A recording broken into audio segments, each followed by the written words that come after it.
साथियों नमस्कार। आज मैं आप सबको राष्ट्रपिता महात्मा गांधी के बारे में बताना चाहूँगा। राष्ट्रपिता महात्मा गांधी कौन थे? उनके प्रयासों से भारत देश आज़ाद हुआ और पूरे दुनिया में उनके कार्यों की सराहना की गई। साथियों, इस संसार में हजारों लोग जन्म लेते हैं और अपना कार्य करके इस संसार से चले जाते हैं, लेकिन कुछ महान पुरुष, कुछ वीर पुरुष ऐसे होते हैं जो अपने कार्यों से इस संसार में सदैव के लिए अमिट हो जाते हैं। तो इन्हीं में से एक हैं मोहनदास करमचंद गांधी। बचपन का नाम था मोहनदास करमचंद गांधी। जन्म गुजरात के पोरबंदर नामक स्थान में हुआ। माता का नाम पुतलीबाई, पिता का नाम करमचंद गांधी। बचपन अपने गांव के स्कूल में बीता। महात्मा गांधी बचपन से ही अत्यंत धार्मिक प्रवृत्ति के थे। अध्ययन अध्यापन में व्यस्त रहते थे। उस जमाने में बचपन में ही शादी कर दी जाती थी। 13 वर्ष की अवस्था में कस्तूरबा बाई के साथ उनका विवाह हो गया। पढ़ने की लालसा थी। बैरिस्ट्री पढ़ने के लिए महात्मा गांधी इंग्लैंड गए। वहाँ रह करके इन्होंने अपने फर्ज को, अपने दायित्व को निभाया। अपनी अध्ययन पूर्ण करने के बाद भारत आए। भारत में आके उन्होंने देखा कि देश में अंग्रेज़ों का शासन था। अंग्रेज हम भारतीयों को गुलाम बनाए हुए थे। हमारी भारत माता गुलामी की जंजीरों में जकड़ी हुई थी।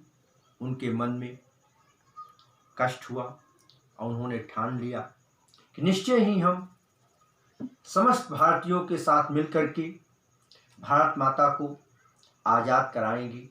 और इस कार्य के लिए उन्होंने प्रयास शुरू कर दिया, क्योंकि जहाँ चाह है वहाँ राह है। इसी अभियान के तहत 1917 में चंपारण में नील की खेती करने वालों पर जो टैक्स लगाया गया था, उसका महात्मा गांधी ने विरोध किया, जिससे उनको सफलता मिली। महात्मा गांधी चलते रहे, एकला चलते रहे। हजारों लाखों की भीड़ उनके साथ चलती रही, क्योंकि महात्मा गांधी का काम देश के लिए था। उनका त्याग, उनका बलिदान, उनकी सेवा। इसके बाद कई अंग्रेज सरकार के ऐसे कार्य थे, चाहे इलबर्ट विवाद हो, रॉलेट एक्ट हो, जलियांवाला बाग हत्याकांड हो। इन सब कार्यों को देख करके उनके मन में बड़ा अत्यधिक कष्ट हुआ। उन्होंने ठान लिया और 1920 में असहयोग आंदोलन की शुरुआत किया। असहयोग आंदोलन के माध्यम से उन्होंने पूरे देश को, लोगों को जागृत किया। अंग्रेज सरकार की नीतियों का खुलासा किया। इसके बाद विदेशी वस्त्रों की होलियां जलाई गईं। शासकीय कार्यालयों का आना जाना बंद किया गया और पूरी तरह से लोगों में एकता की भावना को लेकर के सत्य और अहिंसा के माध्यम से अंग्रेज सरकार का विरोध किया। सफलता पर सफलता गांधी जी को मिलती गई। लोग उनके साथ चलते रहे। इसके बाद साइमन कमीशन का इनके द्वारा विरोध किया गया और महात्मा गांधी की ख्याति निरंतर बढ़ती रही, क्योंकि उनका उद्देश्य देश को स्वतंत्र कराना था। पूरे भारत भूमि के लोगों को एक करके अंग्रेज ऐसी शक्ति से उन्होंने लोहा लिया, और जिस अंग्रेज के शासन काल में कभी सूर्य अस्त नहीं होता था, जिनके पास अपार फौज थी, उन अपार फिरंगियों को दूर भगाने के लिए महात्मा गांधी ने सविनय अवज्ञा आंदोलन चलाया। सविनय अवज्ञा आंदोलन के माध्यम से उपवास, धरना प्रदर्शन, निवेदन, ये उनके अस्त्र शस्त्र थे और इन्हीं अस्त्र शस्त्रों ने अंग्रेज सरकार को झुका दिया। आगे चलते चलते महात्मा गांधी समय बढ़ता गया। भारत भूमि के लोग महात्मा गांधी के साथ इकट्ठा होते गए और इस इकट्ठा होते होते निश्चित रूप से